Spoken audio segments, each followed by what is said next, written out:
Donc, bonjour à toutes et à tous.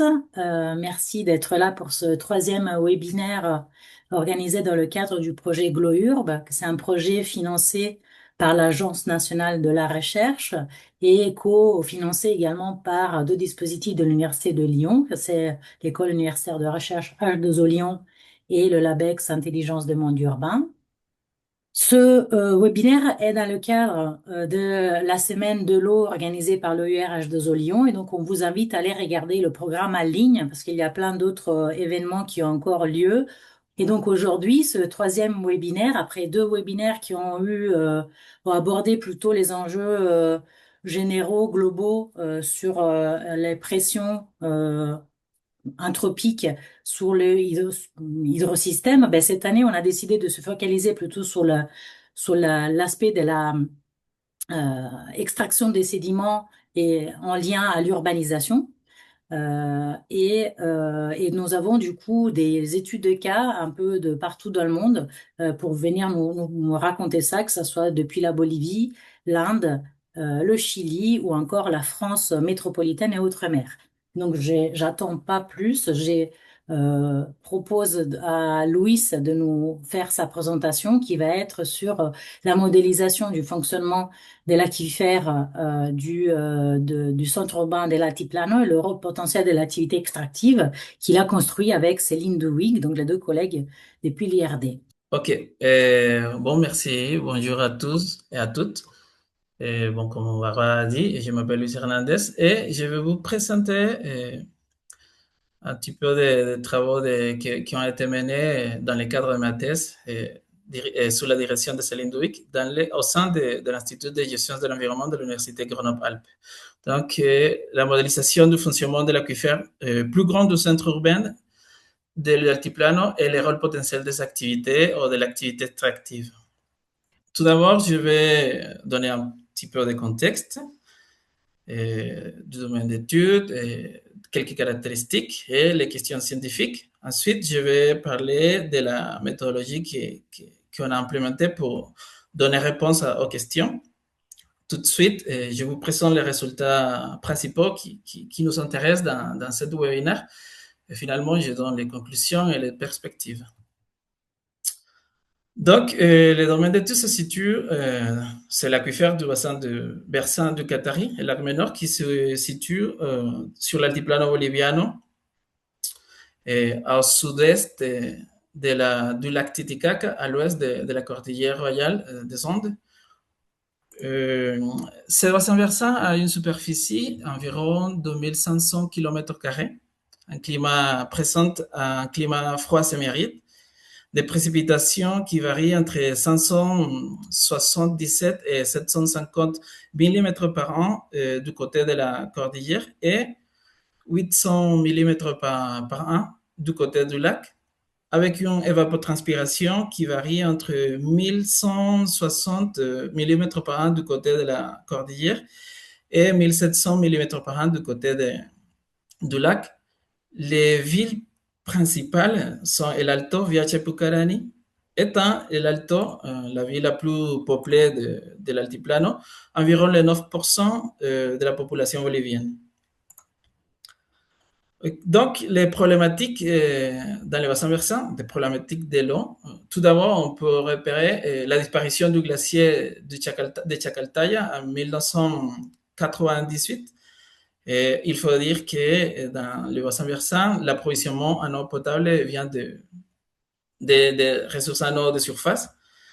Et il y a eu des problèmes qu'on peut citer plus précis en 2012, par exemple, des problèmes opérationnels résultant de la croissance urbaine rapide à l'Alto, donc ça a entraîné une crise de pénurie d'eau.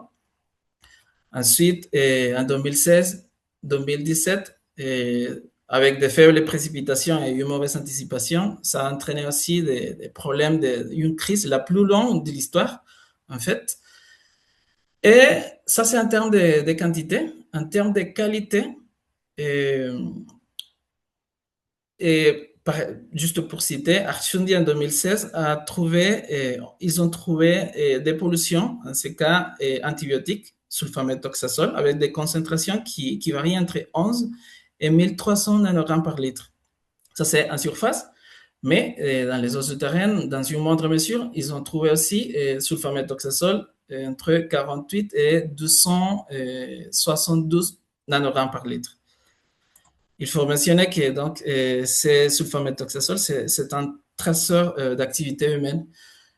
Toutes ces situations de quantité et de qualité ensemble a obligé la population, les preneurs de décision de dépendre de plus en plus des eaux souterraines.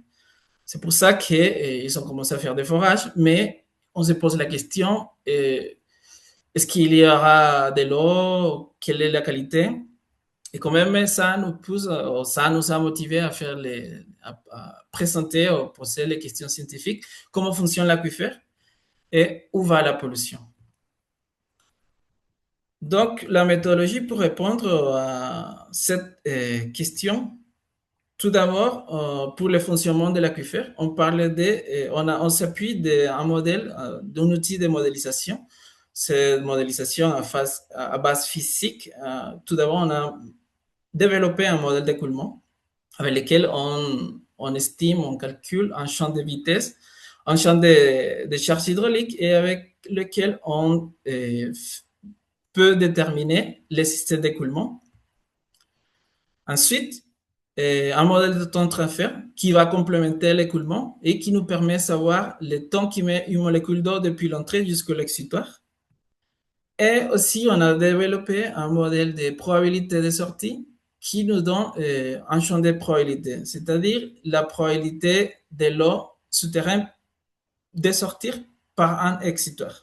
Ça nous aide à raffiner le système d'écoulement. En sachant après avoir étudié les fonctionnements en termes hydrauliques, donc on peut essayer d'évaluer la pression, l'impact de la pression anthropique. Et pour ça, on a développé un modèle de transport de soluté. Ce modèle de transport de soluté prend en compte trois scénarios de pollution potentielle. Les foyers non connectés au réseau d'égouts, en sachant que ces foyers ils vont jeter directement les eaux usées sur les sols et qui va arriver à l'aquifère, les centres d'enfouissement des déchets et les rivières. Après, je vais vous expliquer pourquoi les rivières, on a pris en compte les rivières. Et les cibles, les cibles possibles où on va évaluer l'impact, c'est les champs captants de l'Alto, les zones humides, les rivières et les sorties d'eau vers La Paz et Achokay. En fait, en termes de, pour être plus pratique, je vais vous présenter les scénarios des rivières et les cibles, les champs captants et les rivières. Donc, les résultats. Lorsqu'on parle de fonctionnement de l'aquifère, il faut penser à faire une discrimination de trois composantes. La nature de la recharge, la distribution des systèmes d'écoulement et le temps de transfert. Tout d'abord, la nature de la recharge.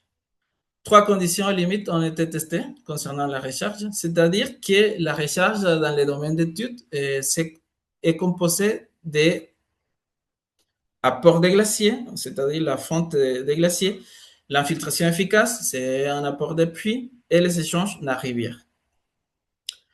Donc, avec les meilleurs résultats de la simulation et avec ces hypothèses testées, nous avons trouvé que les rivières sont l'apport le plus important dans les domaines d'études, avec un 86%. On a trouvé aussi que les lacs, malgré qu'on a toujours, nous avons toujours cru que c'était l'aquifère qui alimentait les lacs, mais nous nous sommes rendu compte que c'est aussi les lacs dans quelques secteurs qui alimentent l'aquifère.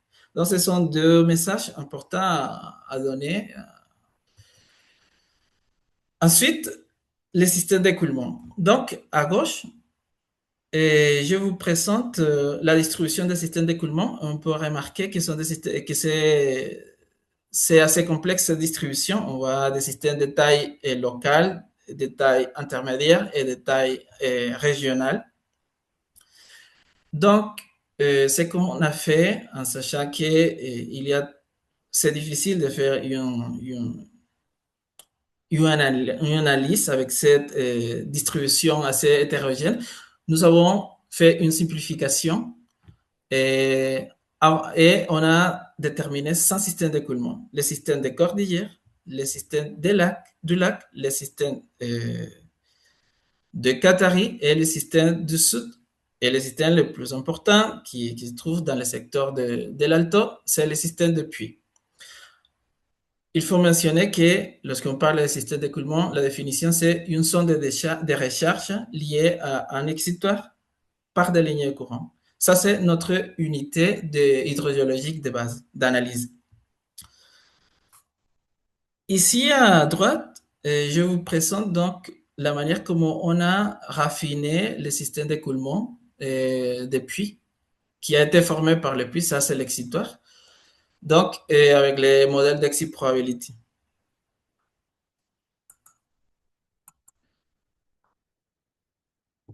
On a défini donc le système d'écoulement. Il faut savoir combien de temps une molécule d'eau prend d'aller depuis l'entrée du système jusqu'à l'exutoire. Avec notre modèle de temps de transfert, on a déterminé que le temps qui met l'eau depuis l'entrée jusqu'à l'exutoire ne dépasse pas les 55 ans dans ce secteur proche aux rivières. Mais vous pouvez remarquer aussi que dans la zone lacustre, il faut mentionner ici qu'il y a la zone lacustre, la zone de Piémont, et dans cette zone, on ne voit pas d'estimation. C'est-à-dire que la période de modélisation qui a été depuis 1981 jusqu'au 2016 ne suffit pas. Mais on sait déjà que ça dépasse les 55 ans. Et c'est pour ça qu'on a décidé de faire une estimation, une estimation grossière avec la loi de Darcy. Et on a estimé des temps de transfert qui peut dépasser ou qui peut arriver pour toucher les milliers d'années. Donc, ça, c'est important parce que ça nous montre qu'il y a des secteurs dans les bassins versants où les eaux souterraines sont récentes, mais aussi il y a des secteurs où les eaux sont très anciennes. Ça aura des implications opérationnelles en termes aussi de qualité, de quantité, en termes d'extraction, en termes de pollution. Et on se rend compte que dans le secteur de l'Alto, où les temps de transfert ils sont plus courts, en fait, c'est où il y a la pollution en surface. C'est pour ça que dans les travaux de cette recherche, on se concentre sur ces parties-là, de ces secteurs de l'Alto, pour évaluer la pression anthropique. Et comme je vous avais mentionné, les cas où les rivières est une source potentielle, c'est à cause de lorsque la ville, la tâche urbaine commence à augmenter et entre en contact avec les rivières, en sachant que les rivières, ils sont l'apport principal de la recharge de l'aquifère, on se rend compte que c'est les rivières qui peut être une source potentielle en étant en contact avec les zones urbaines. Et si on se situe dans cette dernière figure, que c'est de 2016, on peut remarquer que le panache des pollutions avec un modèle de transport de soluté nous présente que on nous montre qu'il y a des pollutions qui peuvent atteindre les puits. Donc, ces puits qui sont concernés par cette panache, et il pourra avoir des impacts importants. Il faut dire qu'un transport de soluté prend en compte un polluant, une substance qui ne se dégrade pas. Donc, ça, c'est le cas le pire. Mais on peut remarquer aussi qu'il y a des concentrations qui peuvent arriver. On parle ici en termes de concentration relative, en pourcentage, c'est-à-dire que les 90% de polluants peuvent arriver, qui c'est en rouge, peuvent arriver à ce puits. Donc, si on connaît une concentration dans les rivières, on peut savoir la concentration qui va arriver au puits. C'est tout ça juste pour faire une conclusion qui est l'outil de modélisation.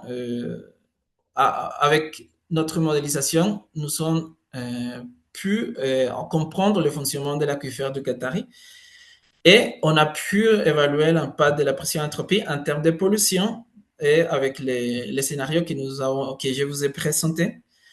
Le modèle d'écoulement a permis de tester diverses hypothèses sur la nature de la recharge, mais il apparaît que les échanges navires sont les phénomènes majeurs pour la recharge. Du fait à la multiplicité des systèmes d'écoulement identifiés, on a effectué une simplification qui a permis la détermination de 5 grands systèmes d'écoulement.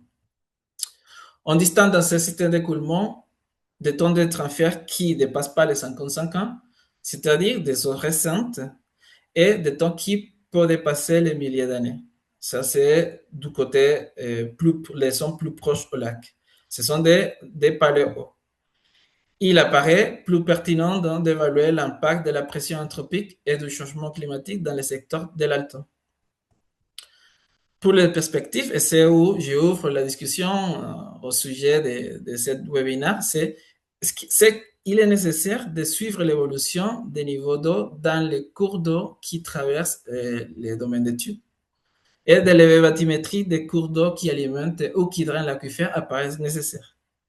Et c'est où, en faisant les liens, on peut remarquer que si on sait que dans les domaines d'études, les rivières jouent un rôle vraiment important dans la recharge, et ici, je vous présente dans cette carte un nuage de points qui a été analysé ou qui a été étudié par des étudiants du master en éco-hydrogéologie qui est en partenariat avec l'UNESCO et l'Université Mayor de San Andrés en Bolivie. Dans ce cadre de travaux pratiques, de travail pratique qui a été dirigé par Barbara et par Hervé, on remarque que il y a de plus en plus d'extraction de gravier dans le secteur. Et ça va modifier la surface des domaines d'études, c'est-à-dire ça va impacter, ça va avoir un impact direct sur la quantité, sur le système d'écoulement. Donc, c'est important de faire une actualisation de la géométrie du domaine d'études où on fait l'inclusion ou inclut les changements dans la surface, comme je viens de dire, et améliorer la bathymétrie des cours d'eau. En termes de qualité, il faudra donc, si on fait cette extraction, il y aura des nouvelles sources de pollution. Ici, je vous présente une photo drone prise par Hervé Pierret, où je vous présente la rivière qu'on trouve ici à Palcoco. Et on voit que tout le long de la rivière, il y a des activités d'extraction. Tout ça, ça va avoir un impact direct sur notre modèle, en fait, sur l'écoulement souterrain qu'on peut le remarquer ici avec cette photo prise par Hervé aussi, et où on peut remarquer qu'effectivement, c'est la surface qui a des altérations et que si on le voit avec une échelle, on peut remarquer des incisions de 14 mètres de profondeur, c'est-à-dire que ici, dans cette photo à droite, on peut remarquer où la nappe sort en suintement. Donc, on se rend compte effectivement que toutes ces activités extractives tout le long de ces rivières et où on voit que les systèmes d'écoulement et les temps de transfert ils sont plus courts, il y aura un impact direct et ça ouvre la discussion pour des améliorations dans notre modèle et pour collaboration à l'avenir. Donc, je vous remercie. J'espère que vous avez tout compris, ce que les messages. Et si vous avez des questions, bon, voilà, je suis là. Merci beaucoup, Loïs, pour cette présentation. Merci à Céline, merci à toute l'équipe. Vous lancez véritablement le séminaire là sur des enjeux très importants entre l'activité extractive et les enjeux de la ressource en eau. Donc, je ne sais pas si les uns et les autres ont des questions. C'est sans doute un cas vraiment spectaculaire. Pouvoir faire cette liaison, on peut le faire grâce à tout le travail que vous avez réalisé en amont pour connaître et modéliser cet aquifère.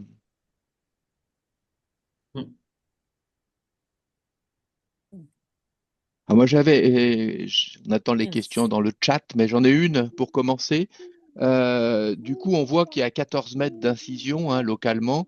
Quelle est la fluctuation de l'aquifère? Est-ce qu'il fluctue rapidement ou sur quelle hauteur? En fait, bon, ça c'est bon de dire parce qu'en fait, ça c'est après la modélisation. En fait, ça c'est pour savoir, pour quantifier à l'avenir. Dans la réponse, c'est qu'en fait, on ne sait pas. Et c'est pour ça que ça, c'est l'ouverture pour de nouvelles recherches, de nouveaux travaux, des travaux, parce que, en fait, notre modèle a été fait avec un MNT de 30 pour 30. C'est-à-dire, ça c'est assez grossier, parce qu'on était intéressé de travailler au niveau des bassins versants, à l'échelle des bassins versants. Mais dans ces moments on remarque qu'il y a des modifications assez importantes dans la surface, ça serait important de faire une actualisation de la surface de notre modèle pour une collaboration.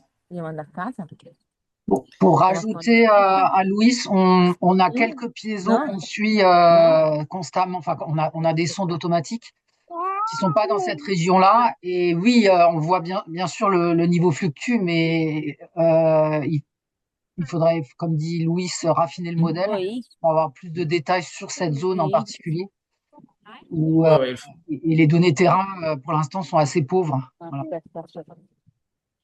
c'est ça. Il y avait une question d'Emmanuel Mignot dans le chat là sur comment vous calculez la dispersion des polluants dans le réservoir. En fait, ça a été un couplage entre le modèle d'écoulement et un modèle de transport de soluté. Les charges et convection dispersion. Ouais, les modèles de transport de soluté, c'est l'équation des. Ouais, pour l'écoulement, c'est Richards couplé avec un modèle de transport de soluté, c'est un modèle d'adversion dispersion, comme Céline vient de dire, mais où il n'y a pas dégradation de la substance qu'on injecte. Merci. Tu as introduit le cas de El Alto là au tout début. Du coup, c'est des enjeux très importants, à la fois en quantité et en qualité, Mhm. pour l'agglomération d'El Alto et puis les agglomérations adjacentes. Oui, en fait, c'est assez intéressant parce on a remarqué avec notre modèle que bien, il y a un impact direct sur l'alto, mais je sais pas, vous voyez ici la falaise, donc ce sont des exutoires aussi. Donc, c'est-à-dire que l'eau qui sort de l'aquifère, il va sortir aussi, pas seulement dans les rivières, vers les zones humides, mais aussi à Chocaya et à l'Alto, et pardon, La Paz. Et on sait qu'il y a des communautés qui se localisent tout le long de la falaise et ils font des captages d'eau qui prend l'eau souterraine sans savoir que cette eau souterraine peut-être présenter des problèmes menacer la santé. À l'avenir, il faut quand même faire des études, échantillonner ces secteurs-là, et évaluer la qualité de l'eau qui sort de, par la falaise. Merci beaucoup, Louis, pour ce première étude de cas. On va passer Oui, au deuxième intervenant. nous sommes prêts.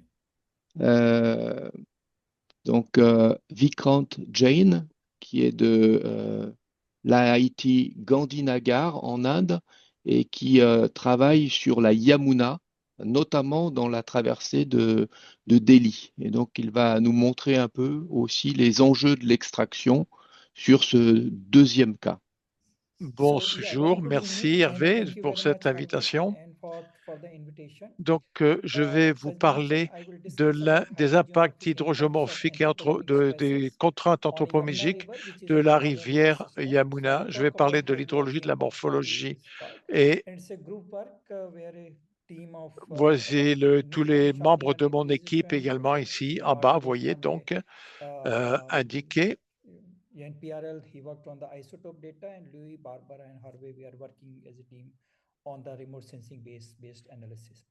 Voici l'introduction sur le fleuve, la rivière Yamuna qui vient de l'Himalaya, donc, pardon.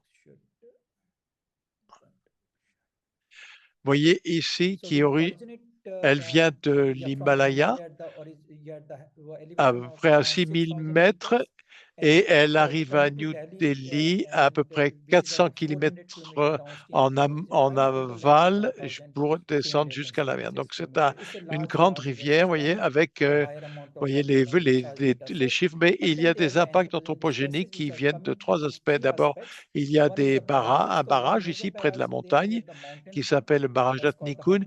Ensuite, il y a deux barrages mineurs et dans la partie de l'Himalaya ici. Donc, ça, c'était le premier ensemble de stress. Et ensuite, entre la montagne et New Delhi, il y a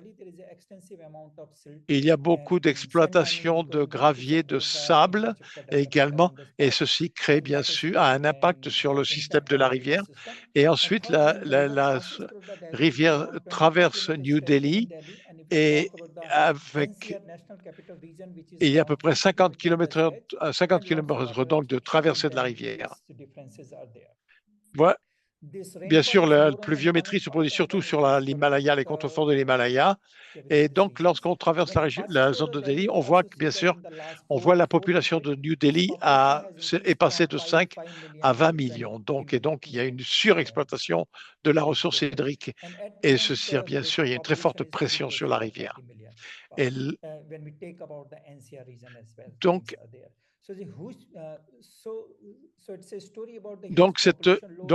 tout le problème du surpopulation sur des rivières venant de l'Himalaya. D'abord, on va voir un peu l'hydrologie. Regardez, vous voyez, en X, on a ici le pic de charge. Vous voyez, donc on peut voir ici qu'il y a une réduction en raison de la région de Delhi, donc qui utilise l'eau. Et ensuite, il y a une fois qu'on arrive ici, on a de l'eau qui arrive de différents affluents et donc on remonte un petit peu. Donc je vais vous présenter ici ce tronçon ici, vous voyez, donc entre avec le source de la rivière et la grande ville. Je vais me concentrer sur l'eau, puis ensuite sur la géomorphologie et donc ce qui se passe à ce niveau-là.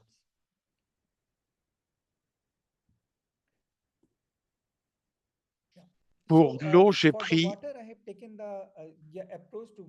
fait des études de terrain, donc, et on a stabilisé, analysé, on a regardé un petit peu ce qui se passe entre l'eau de surface et les nappes phréatiques, parce que, bien sûr, il y a beaucoup d'activités agricoles autour de cette rivière et beaucoup d'eau est puisée de différents endroits pour les zones agricoles. Et donc, bien sûr, il y a une perte d'eau de la rivière pour l'agriculture également. Et ensuite, nous avons analysé donc, les systèmes des isotopes stables, et donc ça nous établit la relation entre les eaux de surface et les eaux souterraines. Nous avons fait de la collecte de données de périodes avant Monson et après Monson, après Mousson, après Monson, Mousson après Mousson, pardon. Et donc, aussi, on a une collecte de données ici par période. Et voici le premier ensemble de résultats sur la base du gradient hydraulique ou la nappe. Voici l'évolution de l'eau. On a une modification du niveau d'eau, surface et souterraine. Donc, on a 5 ensembles de données ici qui ont été étudiés donc, sur différents sites. Et ce que l'on observe, il y a une variabilité. À des endroits, la phréatique est plus élevée, mais dans d'autres endroits, on peut voir ici qui ont été. Bon, vous voyez,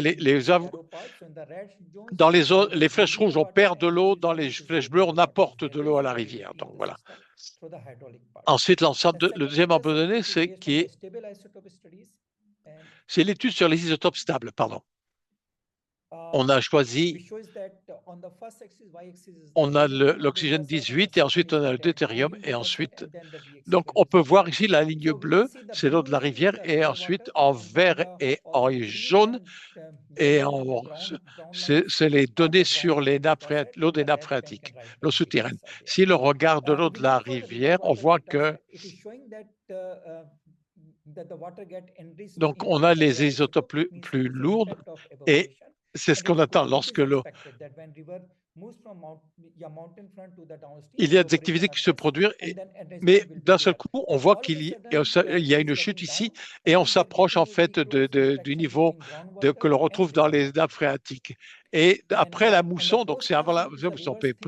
D'abord, l'eau, les nappes phréatiques restent de 8 à 10, vous voyez, en termes de pollution d'eau. Mais ici, vous voyez, l'eau de la rivière chute, donc, et là, ici,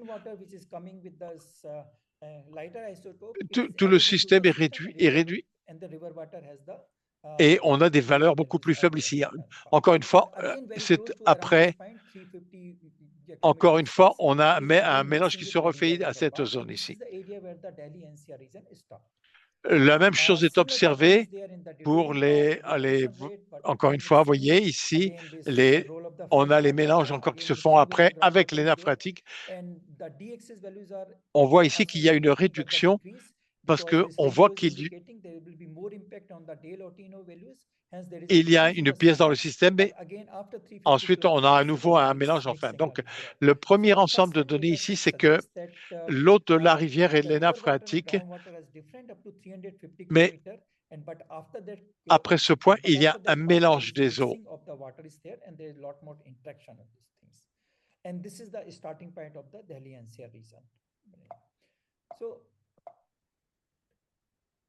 Donc, nous avons analysé la partie un modèle de mélange des deux composants, et nous avons le M1 et le M2. Le M1 qui est après mousson et le M2, c'est la recharge dans la nappe phréatique. Sur ces deux spécifications, on arrive à la contribution de l'eau de la rivière, vous voyez, sur cette équation. Et lorsqu'on applique ces équations ici, avec on a une zone, on a une bonne indication et on s'approche. D'abord, comme vous voyez, donc, ce que l'on voit, les caractéristiques, c'est qu'on a une perte en eau, puis un gain en eau à chaque fois. Et encore une fois, vous voyez, dans les tronçons, les tronçons numérotés ici, on voit les pertes et les gains en eau. Mais ici, le tronçon 6, on perd 70%, ce qui est énorme. C'est le système de New Delhi qui extrait, ce sont les tronçons qui sont dans New Delhi. Et vous voyez, donc, à peu près, et donc, nous avons ici une quantité importante de perte d'eau. Nous avons une quantité d'eau très perdue sur la ville. Et donc, dans les conditions en montagne, bien sûr. Et en aval de New Delhi, encore une fois, la rivière récupère de l'eau. Maintenant, si on regarde on peut voir que mais on voit ici, encore une fois, on voit, il faut les indications ici des cours d'eau qui gagnent ou perdent de l'eau, mais le niveau d'eau va augmenter ici, mais ça n'augmente pas, mais parce qu'on a ici la position de New Delhi, et donc on part parce qu'il y a une déconnexion avec le système des nappes phréatiques. Dans la deuxième partie, d'abord, il y a une partie hydrologique et on va regarder les autres impacts donc géomorphologiques. Et donc, on a divisé la rivière en différentes parties, différents tronçons. Vous voyez, la partie ici de New Delhi est en fait en aval de New Delhi. Donc, en amont de New Delhi et en aval. Et donc, les couleurs. Et nous avons analysé tous ces tronçons. Donc, vous voyez, la méthode a été là. Nous avons appliqué à différents outils et on a fait une cartographie en prenant les données qui dataient de 84 à 21 à 2021. On a fait une analyse, donc, et ensuite on a exhumé la NDV et donc ensuite nous avons pu identifier les zones de végétation et les périmètres.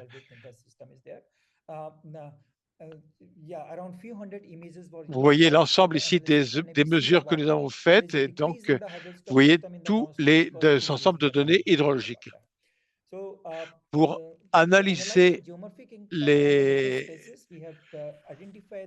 nous avons défini 5 hypothèses. D'abord, l'hypothèse pour la largeur du chenal actif. Donc, vous voyez ici, mais dès qu'il y a un barrage, vous voyez, on voit que, bien sûr, on a une chute des sédiments et ensuite, le deuxième aspect, c'est le piégeage des sédiments. Et donc, on peut voir ici, encore une fois, la réduction qui se fait ici. Ensuite, vous voyez les différentes exploitations qui sont faites. Vous voyez, on voit par exemple ici si on a une exploitation uniforme, mais si on a une exploitation plus forte près de New Delhi, on voit les modifications. Donc, ces 5, ceci nous donne une estimation. Et bien sûr, il y a un point de variabilité de la largeur du chenal. Donc, voici les résultats que nous avons obtenus. C'est un ensemble de données Ceci vous montre les valeurs vous voyez un petit peu tous les espaces avec la chaleur, la largeur du chenal, etc. Une ligne a été tracée ici et sur cette ligne, on peut voir ici qui a été retracée ici. Sur cette ligne ici, on voit toutes les données temporelles ont été combinées ici pour avoir ici cette tracée. Et on a combiné ceci, on a combiné tous ces... Et l'on peut voir ici beaucoup d'informations. Je suis désolé, j'ai beaucoup de mal à suivre l'orateur qui va très vite. Donc, il faut regarder les ensembles de données sur les différents courants, les tronçons, et on a ici. Je suis désolé, j'ai une qualité de son qui est très mauvaise et l'orateur va très très vite, j'ai beaucoup de mal à le suivre. Voici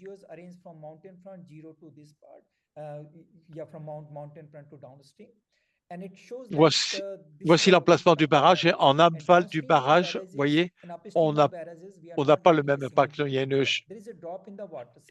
But there's a paper by Yadav et al. Which has suggested there is one of the dam in the Himalayan region, Byasi Dam is there, and it's because of that this dam has been, and this drop is there.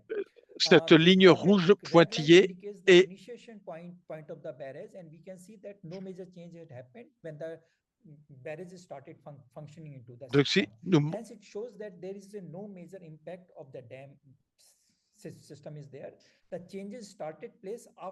On voit qu'il y a eu des changements après la construction du barrage et donc également on a observé avec l'exploitation des lits de la rivière, des graviers, etc. Donc,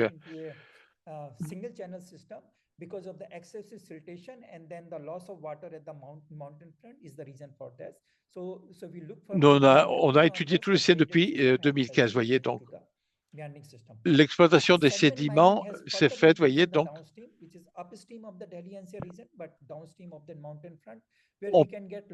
on a des ensembles de données avec beaucoup de dispersion qui voient qu'il y a un système d'exploitation aléatoire. La distribution de l'exploitation du sang se fait sur différentes zones.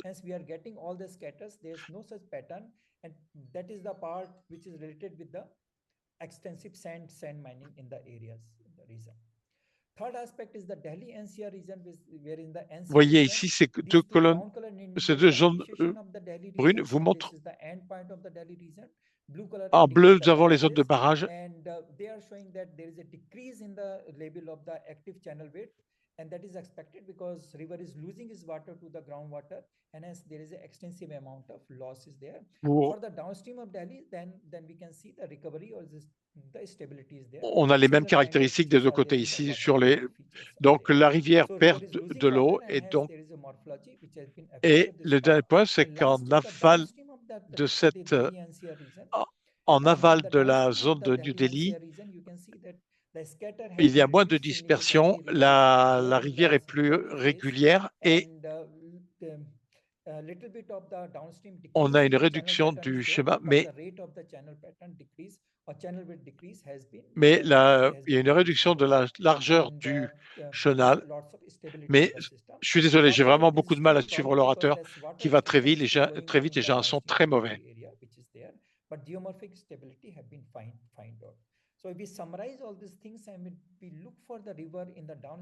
Donc, avant 89, c'était des méandres très bien définis, comme vous pouvez constater, avec la plaine inondable. Mais maintenant, on perd il y a une perte d'eau, de sédiments, et bien sûr, il y a perdu la connexion avec la plaine inondable. La rivière n'est pas en bonne santé en raison des pressions anthropiques. Donc, je vais conclure mon exposé. Donc, la ville de Delhi, avec un impact significatif sur la connectivité hydrologique, on voit qu'il y a une réduction en aval du débit, donc avec le transport, et ceci bien sûr impacte le sédiment des transports, le transport des sédiments, excusez-moi, et bien sûr, il y a certains stress, donc les barrages ainsi que l'exploitation des graviers et des sables, mais ceci a des impacts sur la condition géomorphique. Mais en raison de l'ensemble donné, on voit que ceci a un impact majeur sur les conditions géomorphiques. Et le dernier point, nous avons besoin d'une approche multidisciplinaire pour comprendre l'impact anthropogénique sur le système pluvieux de cette rive fluviale. Donc nous travaillons sur l'analyse des isotopes stables. Nous pouvons analyser les pertes d'eau et dans les zones phréatiques et bien sûr le système hydraulique qui a été affecté. Ceci va modifier, affecter tous les autres éléments. Merci de votre attention. And this is the Yamuna River near the Delhi NCR region where all the different disturbances and activities are going on. Toutes mes excuses, je suis désolé pour cette interprétation qui était extrêmement difficile.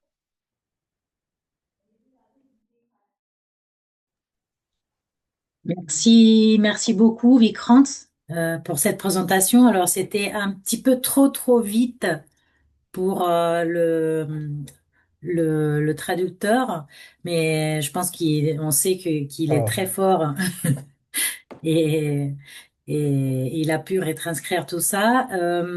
Alors, en attendant les questions sur le chat, bah, du coup, Vikrant, tu nous as montré cette grande complexité de fonctionnement assez anthropisé, du coup, de la rivière Yamuna dans la traversée de Delhi et pas que. Et du coup, je me demandais, est-ce que la partie plus à l'amont, aussi avant que la rivière arrive donc sur la plaine, est-ce que vous avez regardé, est-ce qu'il y a d'autres types de facteurs de pression qui peuvent impacter également ou c'est vraiment la, la zone urbaine et donc les activités associées qui ont ces forts impacts? Yeah, thanks for the question. Actually, yes, these three major impacts are related with the Il y a bien sûr les impacts dont j'ai parlé, donc il y a l'exploitation, le développement urbain, mais il y a des problèmes d'irrigation et également l'impact de l'irrigation est indirect, mais il impacte indirectement les nappes phréatiques. Bien sûr, l'agriculture exploite, puise l'eau à très haut niveau, et dans ce processus, bien sûr, ceci conduit à une perte d'eau dans les nappes phréatiques, et c'est un stresseur. Mais le débit actuel de la rivière a été réduit en raison notamment des exploitations. Donc, c'est souvent lié à l'irrigation. Donc, c'est un des grands facteurs. Donc, pour nous, c'est l'irrigation qui est vraiment le grand facteur de stress sur cette portion que vous avez mentionnée entre la montagne et la ville. Très bien, merci beaucoup. Donc, il y a une question qui arrive de Léo Helling. Donc, est-ce que il y a un, want to restore. donc tu peux la lire dans le chat, mais il demande est-ce qu'il y a des plans pour restaurer la rivière, Yes. peut-être à des larges échelles. Yes, there is a Il y a program. effectivement un programme. Government agency called the National Mission Ganga Commission. C'est une commission And nationale Yamuna River passes through et the Delhi NCR region, so it toute la remains partie, in ceci the concerne toute la limelight in partie the de la vie, de la rivière qui context of traverse la ville. I have only Je talked n'ai about the parlé morphological que condition, des but the water conditions, quality mais is also one of the major issues. d'écoulement, mais il y a le So problème de there is a qualité plan également. that Il is, y a un plan. but that is still at the planning C'est stage. toujours à l'état That de is, planification, ce because programme. those quantitative Les, understandings are not yet there. nous That n'avons what is the loss of nous connectivity, nous soil n'avons pas encore disturbance, été à etc. même That is d'analyser tous les pertes de not yet connectivité notamment. published. Et, But how much water mais has been lost combien and how de much d'eau is being est injected, what is perdue the sediment donc transport dans capacity et are quelles there. sont les So these caractéristiques de kind of transport, bien sûr. contingency Ce sont parameter ce needs sont to des be paramètres qui doivent studied a être little bit more. évalués, But étudiés. Et besides these things, au-delà as I de understand en it, plus de the cela, most of the la stress plus, is there to improve the water quality part. on travaille également sur la So qualité de 12% l'eau. the Donc, focus is there on the water on- quality. The second il y a un is the premier aspect qui est donc la hydrogeomorphology qualité part. de l'eau, That's where et the ensuite il y a hydrogeometry également is l'aspect hydromorphologique de la rivière qui est And étudié. second Et la question is deuxième about the question Taj concerne Mahal part. So Taj Mahal is le not risque that pour le outside. Taj Mahal. It is 200 Donc, kilometers il est outside of Delhi, and that is à why une we are centaine de unable to kilomètres harvest the en water. aval, mais So there is no pour le moment, significant il impact n'y a in pas terms of the d'impact au erosion. niveau de But yeah, l'érosion, Taj Mahal is losing the beauty mais il y a because of the bien sûr, water is not of l'aspect good quality and beau, there is very less l'esthétique amount of du water. Taj Mahal est impacté du fait Again, it is du the manque d'eau. groundwater surface Encore une area fois, c'est connectivity la that will provide connectivité the des l'eau de access surface et l'eau de nappe to the phréatique rehabilitation of the water system. qui impacte tout ce système. Merci beaucoup, Vikrant. Il faut qu'on passe à la suite. C'était très intéressant de voyager à Delhi et à la Yamuna. Et je passe maintenant la parole à Santiago Yepes, qui est professeur associé à l'Université des Concepción au Chili, et qui va nous parler donc de la pression minière dans les rivières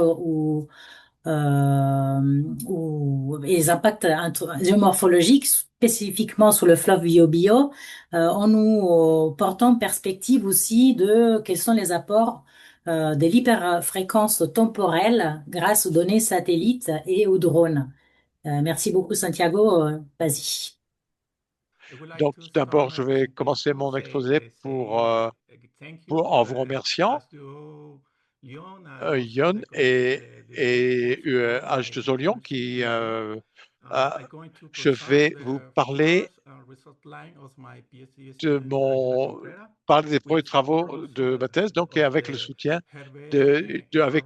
merci au soutien de Hervé et Barbara comme conseillers internationaux. Donc, bien sûr, nous avons essayé des relations entre les pressions minières dans le chenal avec les impacts géomorphologiques de la rivière Biobío. Donc, quelle est la valeur ajoutée des observations nanosatellitaires hypertemporelles et les observations par drone?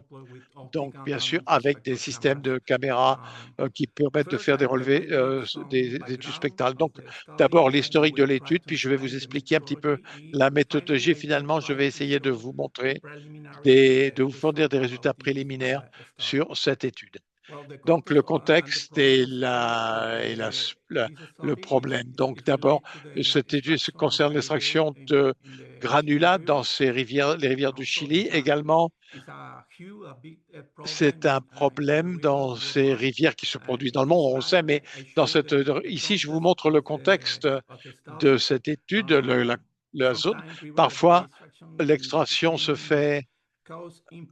peut avoir des impacts très significatifs et notamment des impacts géomorphologiques en termes d'érosion du lit de rivière, par exemple, et peut changer également les berges, etc., et peut augmenter, bien sûr, le débit dans la rivière, et les risques d'inondation. Bon, on peut voir des activités ici. Il y a l'extraction d'agrégats dans cette rivière. Donc, on voit ici l'érosion des lits, des berges. On voit donc des un système ici, une zone d'extraction de sable notamment et de gravier à proximité de la rivière Biobío et qui altère bien entendu le lit de la rivière. Tout ceci est combiné parfois avec une augmentation d'activité. Donc, on peut créer des fosses de sédimentation qui peuvent causer des accidents, comme par exemple ici, en 2019, un employé s'est noyé après être tombé dans une fosse de 20 mètres à côté du site d'excavation. Donc, il s'agit là d'un élément très important donc, dans ce domaine. D'autres problèmes dans cette de fleuve Biobío, le Chili est affecté par la variabilité du climat. Depuis en 2023, par exemple, nous avons été impactés par 2 ou 3 inondations, des crues majeures. Et sur cette diapo, on voit très bien ici, on peut montrer 4 tronçons du fleuve et on voit très bien l'impact des crues dans les zones urbaines. Et dans les autres photos, on peut voir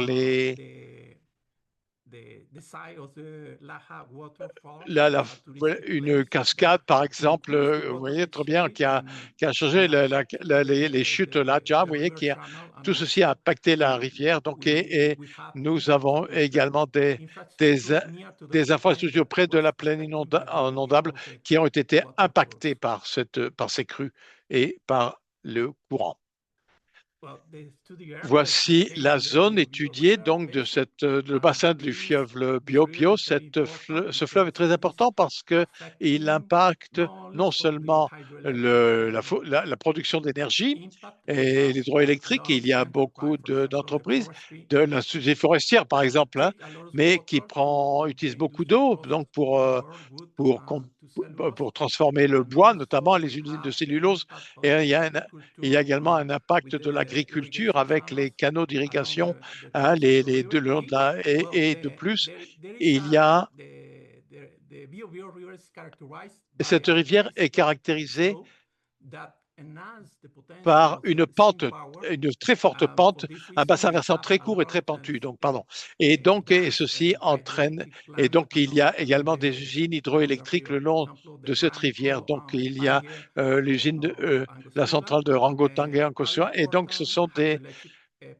c'est une usine hydroélectrique qui produit de l'énergie pour le système électrique national. Donc, et je voudrais vous montrer une méthodologie que nous voulons mettre en œuvre dans le futur avec un nouveau projet que nous allons lancer. Nous voulons utiliser un ensemble d'équipements pour essayer d'utiliser des équipements hydroacoustiques, hein, pour mesurer la vitesse de l'eau, mais également de la photogrammétrie par drone. Et également, nous mettons en œuvre des instruments tels que des radiomètres spectraux focalisés en application hydrologique pour établir les profils spectraux et pour déterminer les profils avec notamment les concentrations de sédiments et bien sûr voir un petit peu les dynamiques de transport des sédiments dans ce fleuve. Donc, diapo suivante. Je vais vous présenter les questions de recherche. Donc, et l'objectif de la recherche,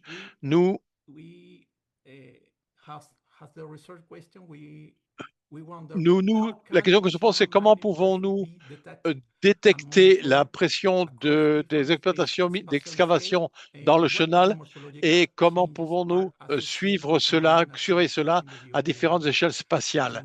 Et donc, pour bien comprendre un petit peu cette question et quels peuvent être les changements géomorphologiques associés à cette activité minière. Et donc, ensuite, on peut lier la pression minière avec les changements géomorphologiques en utilisant un système à multi-échelle.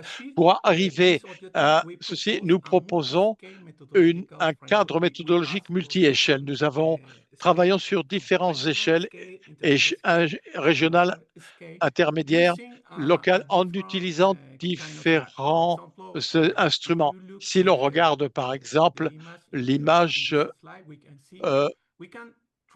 on peut essayer d'utiliser des méthodologies, un Sentinel-2 et la Planescope. Vous voyez, donc on a des échelles de temps. On obtient à peu près 5 images par mois avec une résolution de 5 mètres.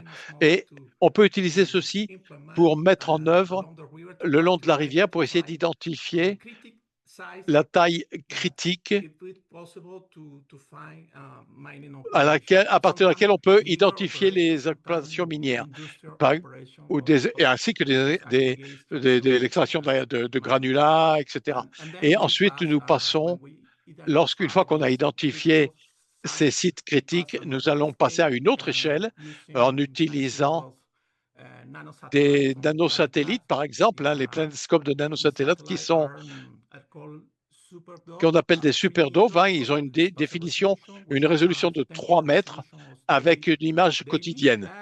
Et on peut utiliser ces images pour créer ensuite, avec la même méthodologie utilisée, donc en utilisant Sentinel-2, mais là on va utiliser on essaie donc de mettre la résolution spatio-temporelle et pour les résultats. Une fois qu'on a détecté ces sites, on va augmenter l'échelle en utilisant des drones, de photographie drone. Donc, de l'acquisition photographique par drone. On va utiliser, bien sûr, des systèmes optiques pour faire des orthomosites et encore une fois, on va appliquer, c'est une approche spécifique. On va utiliser des modèles pour codifier les volumes d'érosion et de suivre également l'excavation qui se fait, notamment au niveau des sédiments ou des agrégats dans le bassin ou dans le chenal. Cette diapo vous montre avec Sentinel-2, donc à l'échelle régionale. Donc, j'ai eu la collaboration avec et donc, pour vous présenter ces images, vous voyez, dans le secteur de la Hala, on voit l'évolution, en fait, de les couleurs. En bleu, la couleur bleue vous indique que l'eau est permanente pratiquement toute l'année. Mais on peut voir également, dans cette image, on peut voir l'évolution également de l'extraction ou des sédiments, de la sédimentation, l'évolution de la sédimentation et de l'exploitation et les extractions d'agrégats ou de granulats dans la rivière. On peut voir également en 2023, par exemple, on peut voir après les inondations l'augmentation d'eau permanente en lien avec les crues, les événements extrêmes de cette année-là. Donc, l'échelle de temps n'est pas suffisante pour déterminer l'impact des exploitations minières. Et donc, nous avons essayé d'utiliser un autre système, une autre source d'information. Et vous voyez, dans ce cas, on peut voir des images de Google Earth qui nous montrent l'évolution des exploitations minières. Parfois, l'institution qui est responsable du contrôle ou le suivi de ces activités ne dispose pas de méthodologie ou de personnel, et parfois ils n'ont même pas les technologies pour contrôler ou suivre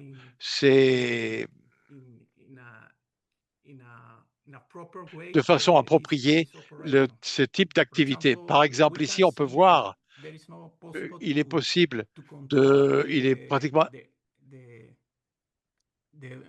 difficile de contrôler l'évolution de l'extraction des sédiments dans la rivière et parfois, il y a des modifications du chenal principal, vous voyez, liées notamment à l'extraction des matières. Et on peut voir ici sur cette diapo maintenant une perspective 3D avec image drone. On voit très bien donc cette idée nous donne une vue détaillée de la zone d'exploitation et on essaie de mettre en éviter l'extraction avec la zone d'excavation, l'extraction des sédiments, mais on peut voir également la formation de pics de sédiments avec, dans les hautes eaux, ce qui est avec des différences avec le lit de la rivière. On peut voir également des différences de qualité de l'eau. Parfois, si on zoome ici, on peut voir bien sûr l'activité qui peut altérer la qualité de l'eau et ceci a des applications, bien entendu, sur les écosystèmes en aval. Et nous avons enlevé tous les éléments intermédiaires. Nous avons utilisé ici un planetscope et nous avons une résolution temporelle, donc pour suivre les activités ici, sur ce site critique. Je vais vous montrer des séquences et vous allez voir l'extraction changement de la masse d'eau. Oui, regardez, c'est intéressant sur cette diapo. Donc, c'est une approche que l'on peut utiliser pour faire de la spectrométrie, pour essayer de mettre en évidence la réflectance de l'eau. Et donc, ceci nous permet de créer ce type de modèle, vous voyez, par exemple, qui vous mettre en évidence les activités minières ou d'excavation. Un autre élément important, c'est que lorsque l'on combine ces informations avec une perspective, une image 3D, une perspective ou une image drone, on peut valider en fait les éléments obtenus. Il est important, encore une fois, de bien étalonner les modèles lorsque nous voulons utiliser ces systèmes, notamment les systèmes différents. Une autre idée pour cette analyse, c'est d'utiliser différentes images pour chaque mois. Donc, on fait des images mensuelles et donc ils vont nous permettre d'identifier des zones où l'exploitation est plus fréquente. Avec ces images, on peut voir qu'il y a des changements associés avec les activités minières. Par exemple, regardez ici cette partie, ce tronçon de la rivière qui est plus affecté ici par la modification des activités minières ici. On peut utiliser ces informations en utilisant les images différentes images et on peut utiliser des couleurs primaires, hein, le rouge, le vert et le bleu et les combinaisons jaune, cyan, magenta, etc. pour suivre en fait les évolutions sur le lit de la rivière. Ce qui est en blanc, c'est lié à la zone non modifiée pendant ces périodes. Nous essayons on utilisait encore une fois les éléments de l'eau de surface pour identifier l'intensité des activités de ces exploitations et ces augmentations qui se produisent pendant ces périodes mensuelles de l'année. Donc, bien sûr, les couleurs changent en fonction de la période. Donc, encore une fois, la plaine inondable également évolue dans le temps. Donc, maintenant, on est à l'échelle locale. On essaie d'avoir une photogrammétrie ici, un modèle photogrammétrique en utilisant on utilise on utilise SFM et LIDAR pour voir un petit peu l'évolution et on fait des orthomosites. Donc, pour vraiment bien comprendre le changement des barres de sédiments, le changement et la modification, d'accord, bien sûr, de l'écoulement de la rivière. On peut également analyser les changements locaux tels que l'érosion des berges, le dépôt de sédiments. Et ce niveau de détail est essentiel pour bien comprendre l'impact direct des activités minières, donc autour de la rivière. On commence à acquérir il faut acquérir plus de séries temporelles ou séries chronologiques pour et on utilise les analyses également DOD, et on travaille également sur pour quantifier, bien sûr, pour établir ou calculer les volumes d'érosion, de sédimentation, et également de comprendre les volumes d'extraction de ces matériaux. Donc, nous travaillons étroitement avec des institutions, en étroite collaboration avec des institutions qui s'occupent de la surveillance des cours d'eau, et parfois ils n'ont pas assez de personnel, ils n'ont pas de méthode, ils n'ont pas d'équipement pour suivre ces activités. Avec ce projet, bien sûr, et donc nous voulons fournir une expertise pour améliorer le contrôle et des méthodologies pour mieux contrôler et suivre ce type d'activité d'extraction. Dernière partie, on a essayé d'intégrer ces différentes échelles pour les lier, donc les fusionner, et nous avons établi des relations entre les activités minières détectées par Sentinel-2 ou PlanetScope et à cette échelle, et également ou les images de PlanetScope, et on a essayé également d'établir ou de quantifier les changements détectés par les drones, par les systèmes drones, pour mieux définir pour calculer en fait les modifications seulement en surface.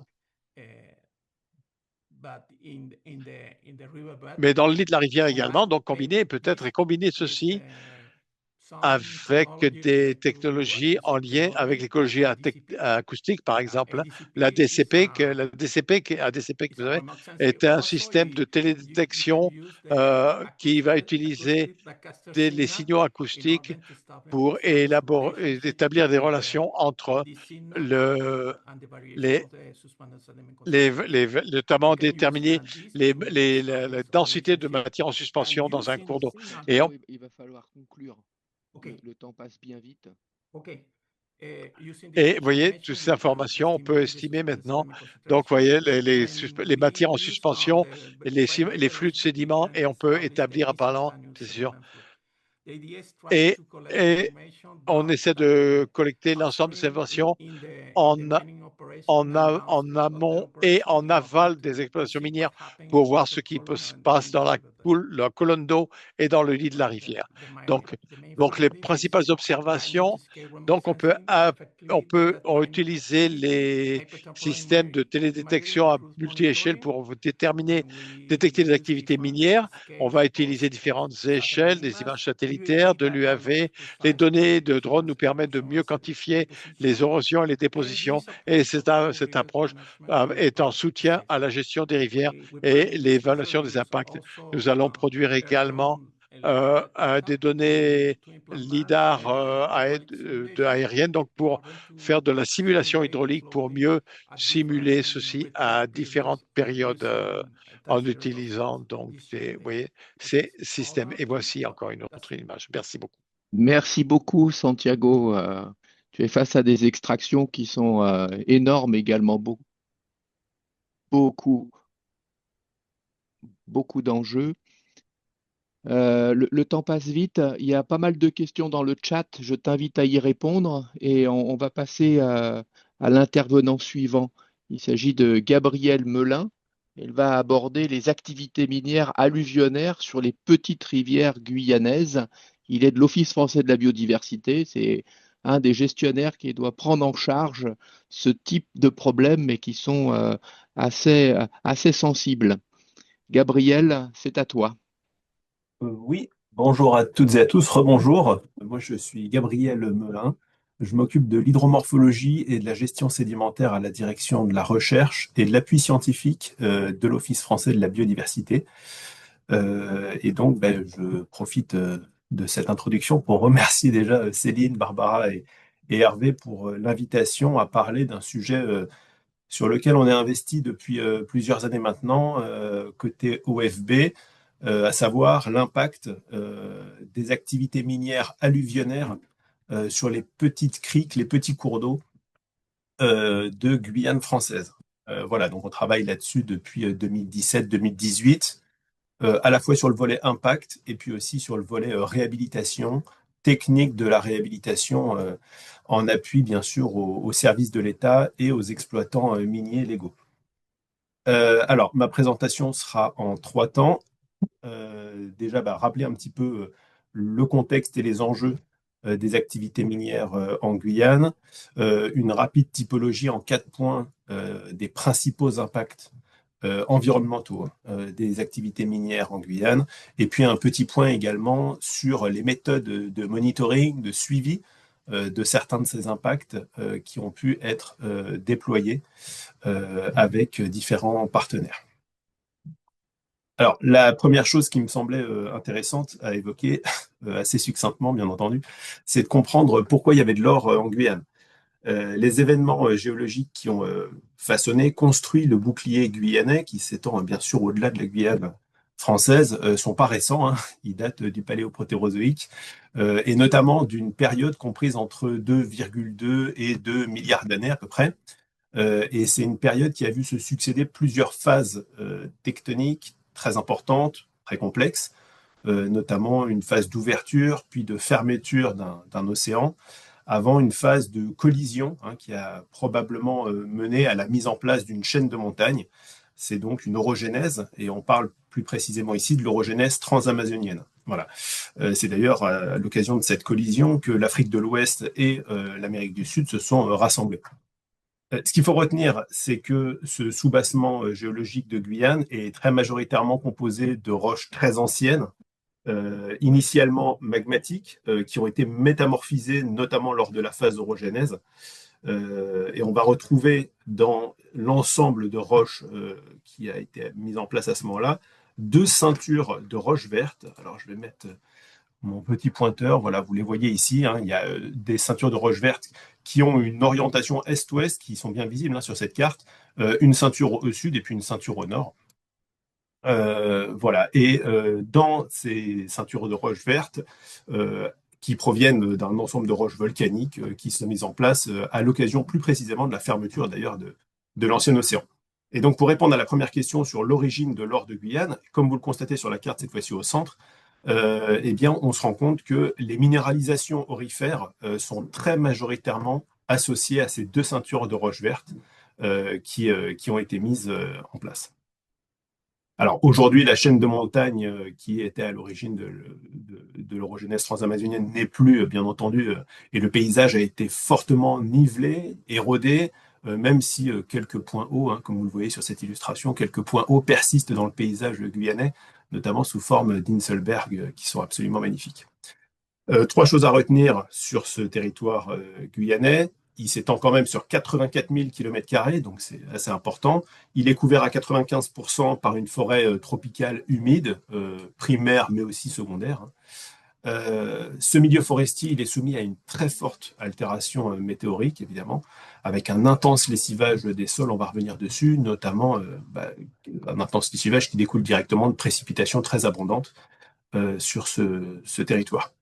Les sols sont caractérisés, on reviendra dessus là aussi, par une très faible épaisseur des horizons humifères notamment, on parle de quelques dizaines de centimètres seulement d'épaisseur, et ils sont caractérisés par ailleurs par une pauvreté en silice et en nutriments. Alors une fois qu'on a vu comment l'or était arrivé dans le sous-sol de Guyane, il s'agit de comprendre comment il est récupéré.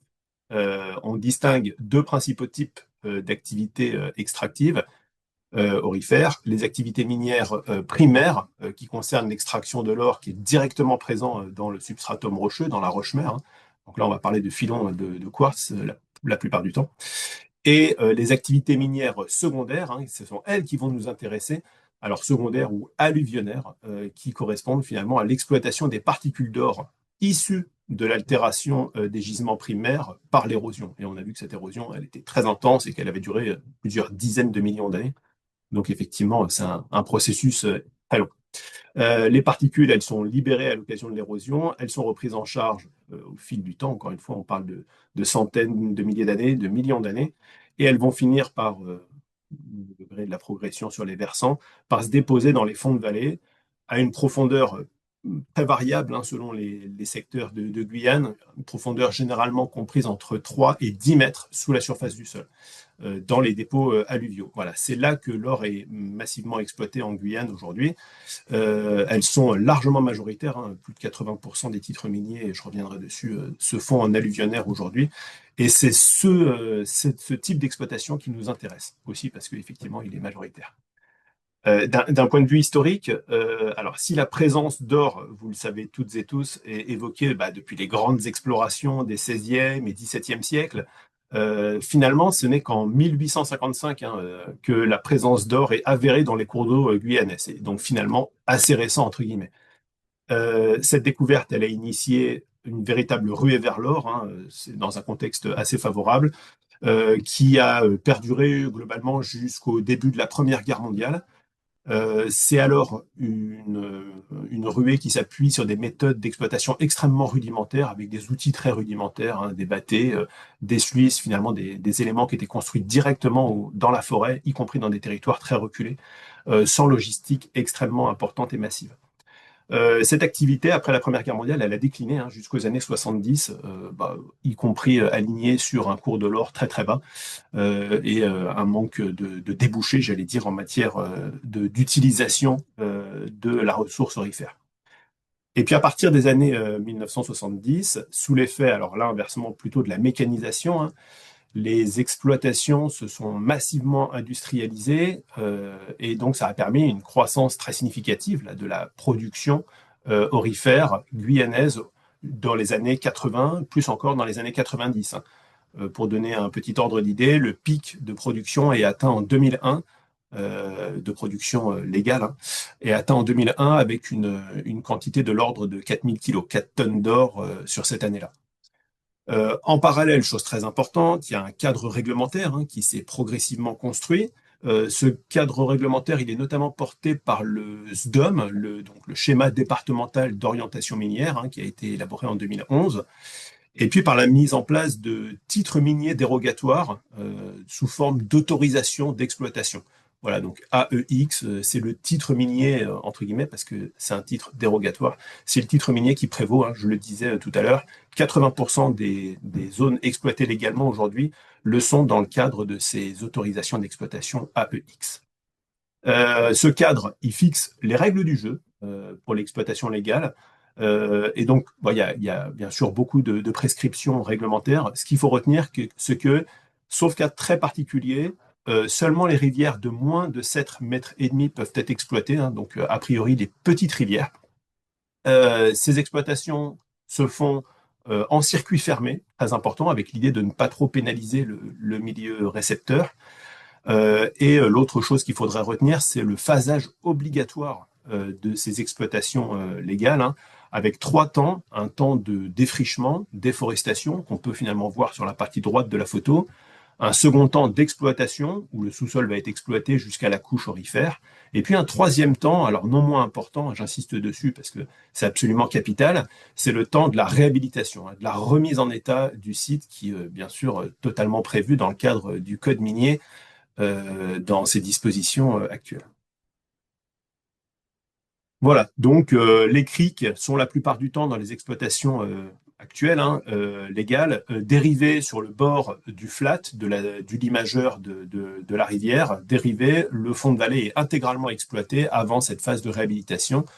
Donc une crique dérivée, voilà à quoi ça ressemble, hein, elle est vraiment rectifiée, mise dans un fossé anti-char très souvent pour éviter les débordements vers la zone exploitée, puisque l'une des énormes contraintes dans ces exploitations alluvionnaires, c'est bien sûr la présence d'eau dans des zones basses du lit majeur exploité, dans un contexte tropical propice bien sûr à d'importants abats d'eau, notamment lors de la saison des pluies.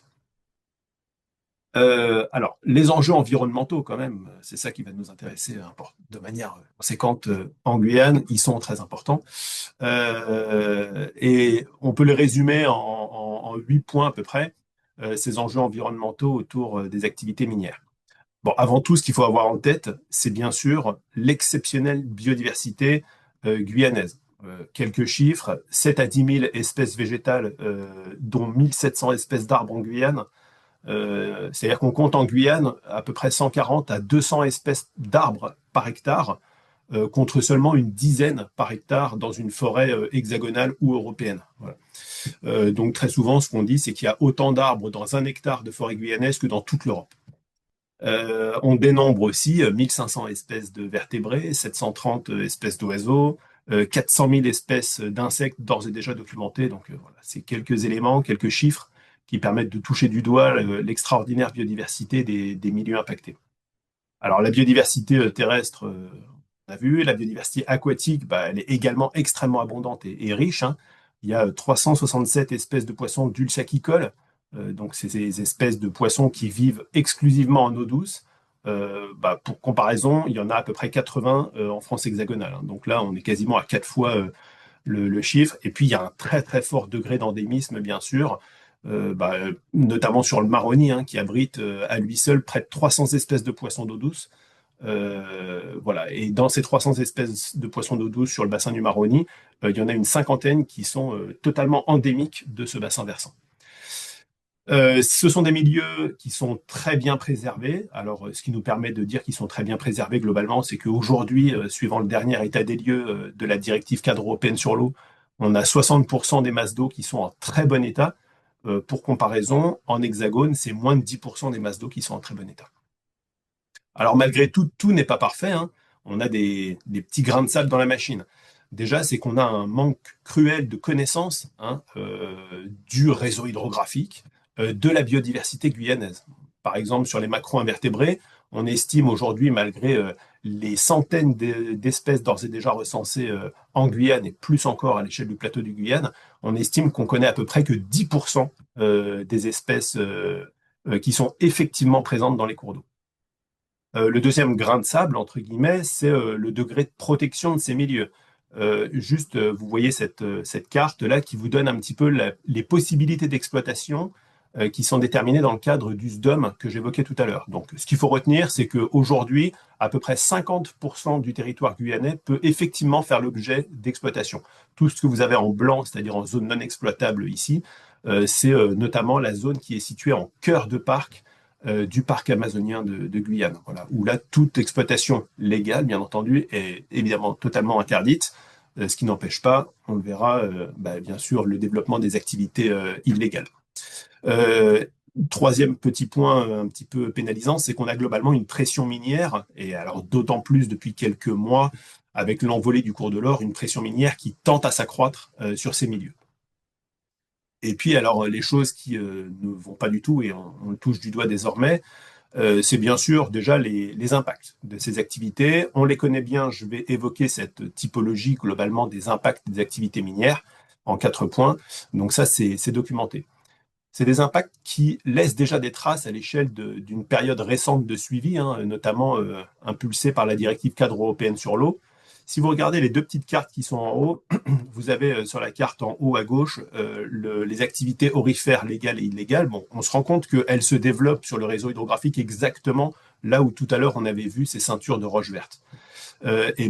Si on transpose la chose en matière de suivi de l'état écologique de ces masses d'eau, on se rend compte que ça colle aussi.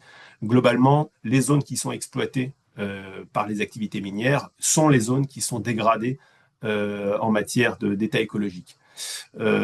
Petit chiffre, hein, vous voyez ici, suivant les états des lieux, donc les cycles imposés par la directive cadre européenne sur l'eau, on se rend compte qu'en à peine 12 ans, on a déjà perdu 15 points de cours d'eau en bon état et en très bon état. Voilà. Donc c'est absolument considérable. Et surtout, ça contrevient au principe fondamental de non-dégradation de l'état des masses d'eau qui est imposé par la directive cadre européenne sur l'eau. Et puis le dernier point sur lequel je pense qu'il faut aussi insister, c'est qu'on a un développement galopant quasiment ces derniers temps de l'activité illégale, hein, qui prend énormément de place, notamment encore une fois portée par un cours de l'or au plus haut. Alors ces impacts, rapidement, 4 points sur lesquels j'insiste. Bien sûr, la déforestation. Donc vous avez le graphique un petit peu de l'évolution de cette déforestation à l'échelle de ces 25 dernières années. Bon, ce qu'il faut retenir, c'est que depuis 2012, on a à peu près 1000 hectares par an qui disparaissent sous l'effet cumulé des activités légales et illégales.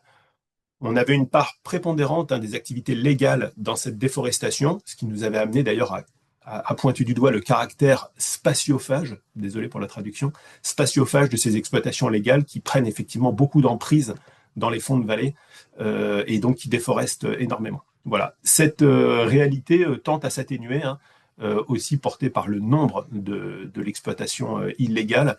Globalement, aujourd'hui, on est à 50-50 entre la déforestation légale et la déforestation illégale. Cumulé, c'est quand même 35 000 hectares, hein, qui ont été déforestés depuis la fin des années 90, début des années 2000. Deuxième impact, la dégradation massive des horizons superficiels, du sol. Alors j'insistais bien, le sol, les horizons humifères dans la forêt tropicale humide amazonienne, c'est quelques dizaines de centimètres, pas plus. Voilà. Et ils sont absolument prépondérants parce que c'est eux qui permettent la vie et surtout le support du développement de cette forêt tropicale. Ces sols, ils sont creusés sur des profondeurs assez variables pour aller chercher cette couche aurifère, généralement entre 3 et 7 mètres, parfois, comme vous pouvez le voir sur des photos ici, jusqu'à des dizaines de mètres de profondeur, où tout va être remué et les terres humifères sont généralement totalement perdues à l'occasion de ces exploitations. On a par la suite donc une absence des sols très sensibles à l'érosion, une absence de végétation, donc bien sûr des lessivages très très intenses de ces sols, notamment en climat tropical évidemment. Et puis en corollaire, c'est bien sûr une remobilisation très importante des sédiments fins qui composent les horizons latéritiques et potentiellement du mercure qui va nous poser problème. Je reviendrai sur l'origine de ce mercure. Troisième dégradation, c'est bien sûr la destruction des criques, des rivières. Donc là, autre chiffre à retenir, à peu près 100 km de cours d'eau disparaissent chaque année, dont un tiers relève des exploitations légales. Voilà, donc cumulé, on est sur quasiment 4000 km de cours d'eau en très bon état, la plupart du temps, qui ont été détruits juste depuis une vingtaine d'années à peu près. Classiquement, avec la dérivation de ces cours d'eau, les cours d'eau sont généralement laissés dans les canaux de dérivation quand les réhabilitations ne sont pas bien faites, ce qui amène bien sûr des énormes problématiques d'incision. Ces problématiques d'incision, elles se traduisent bien sûr dans le même temps par une reprise en charge très importante des matériaux fins qui composent le lit et les berges des lits, ce qui va directement se retrouver en matière d'impact, en matière de pollution, et une dégradation des principaux paramètres physico-chimiques. Je pense notamment bien sûr à la concentration en matière en suspension, en MES, hein, qui explose sur les sites qui sont exploités ou post-exploités. Une augmentation là aussi très significative de la turbidité, bien sûr, au gré du réseau hydrographique, et aussi sous l'effet cumulé de l'absence de ripisylve et de l'accumulation des surfaces exploitées, une explosion de la température. Alors là, d'expérience, juste pour vous donner un petit ordre de grandeur, une crique en Guyane a une température généralement comprise entre 24 et 26 degrés, hein, des températures assez élevées. C'est des températures qui peuvent bondir de 10 degrés en quelques centaines de mètres sans ripisylve. Voilà. Donc bien sûr, vous imaginez que la vie dans un cours d'eau à 24 degrés, quand en quelques centaines de mètres, la température de l'eau passe à 35, 36 ou 37 degrés, bien sûr, ça n'a absolument plus rien à voir. Et généralement, on a des cours d'eau qui deviennent rapidement abiotiques dans ces conditions extrêmes. Et puis la dernière conséquence, c'est bien sûr la pollution. Alors la pollution, elle a été évaluée en 2015. Hein. C'est une valeur qui date un petit peu, et je vous prie de m'en excuser, c'est très difficile de l'actualiser. En 2015, l'ONF estimait qu'à peu près 10 000 km de cours d'eau avaient été dégradés sous l'effet des exploitations alluvionnaires. Alors c'est un chiffre qui est largement sous-évalué, même s'il correspond à peu près 10% du réseau hydrographique connu de Guyane. Il est sous-évalué pourquoi? Parce que finalement, ça s'appuyait notamment sur des mesures de turbidité. Et ces mesures de turbidité, on les voit très bien, comme vous le voyez sur ces photos vous-même, sur les cours d'eau qui sont visibles.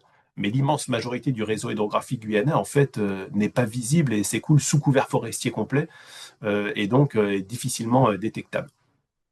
On a une énorme problématique, bien sûr, de pollution mercurielle. Alors, l'origine du mercure, elle est très diverse. Il y a bien sûr une origine naturelle avec ce fond géochimique naturellement riche en mercure, qui est peu mobile en principe et qui souvent reste piégé dans les sols. Et puis on a aussi et surtout ce mercure anthropique qui a lui-même différentes sources.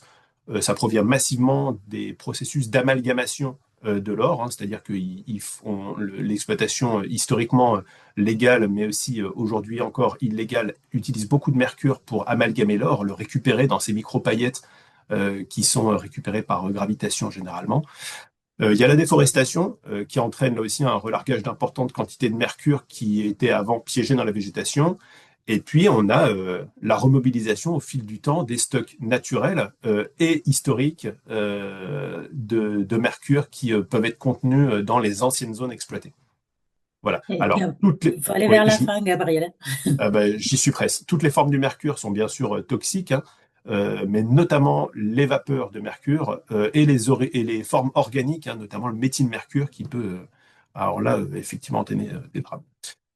Je passe rapidement sur l'orpaillage illégal, juste avoir en tête qu'aujourd'hui, c'est quelque chose, une catastrophe environnementale en Guyane. On a entre 6 et 8 000 garimpeiros qui proviennent notamment du Brésil, qui exploitent illégalement, sur à peu près 500 sites recensés et suivis par les autorités. Qui extrait chaque année entre 3,5 et 7 tonnes d'or, donc plus que les activités légales, hein, et qui entraîne bien sûr un important flux de mercure pour ça. Et puis les méthodes de suivi de ces activités, alors c'est notamment les impacts en lien avec la déforestation et la destruction des cours d'eau qui sont suivis. C'est porté par l'OAM, hein, l'Observatoire de l'activité minière de Guyane. Et ce suivi s'appuie juste sur une méthodologie qui est assez intéressante, qui mobilise d'une part la télédétection, avec un travail de photo-interprétation sur des images Sentinelle-2, pour détecter les patchs impactés, comme vous le voyez sur la figure de droite. Hein. Et puis après, un processus automatique et partenarial de validation sur le terrain, soit à l'occasion de contrôle, soit pour différents survols, avec différentes finalités de survol, héliportés, drones, par l'ensemble des partenaires. Voilà, donc c'est une méthodologie qui est intéressante parce qu'elle permet de traiter quand même des images à un pas de temps hebdomadaire, donc assez régulier, et donc de suivre finalement l'activité de manière fréquente avec un rapport annuel des impacts de ces activités qui prend notamment la forme voilà, de ces cartes un petit peu temporelles de l'extension des zones impactées par ces activités minières. Voilà, j'ai fini. Excusez-moi pour le temps. Merci beaucoup, Gabriel. C'était vraiment très intéressant. Nous donner voilà, une autre revers de la médaille d'autres aspects de cette urbanisation généralisée en lien à l'exploitation minière. Et tu as des questions dans le chat, donc tu peux aller regarder. Et on va passer, encore merci, on va passer à la dernière présentation pour laisser un petit temps de discussion commun après. Donc, je passe la parole à Baptiste Poté, qui est chargé de mission au sein d'Épidor, que c'est l'établissement public territorial du bassin de la Dordogne, et qui va nous parler d'une stratégie. Donc, on va vers les solutions apportées à ces problématiques. Donc, une stratégie de restauration morpho-sédimentaire de la rivière Dordogne, en lien avec le projet LIFE Loire en Dordogne. Vas-y, Baptiste, je t'en prie. Pour l'invitation. Donc, je conclus ce webinaire pour vous présenter un retour d'expérience sur la rivière Dordogne et particulièrement dans le cadre du projet LIFE Rivière Dordogne où l'on souhaite aboutir à une stratégie de restauration morpho-sédimentaire à l'échelle donc de l'axe de la rivière Dordogne. Donc tout d'abord, quelques présentations sur le contexte du bassin de la rivière Dordogne et aussi du rôle fondamental de l'établissement public pour lequel je travaille. Donc Épidor est l'établissement public interdépartemental qui travaille à l'échelle du bassin de la rivière Dordogne pour une gestion harmonieuse de l'eau et des milieux naturels afférents donc à ces milieux aquatiques.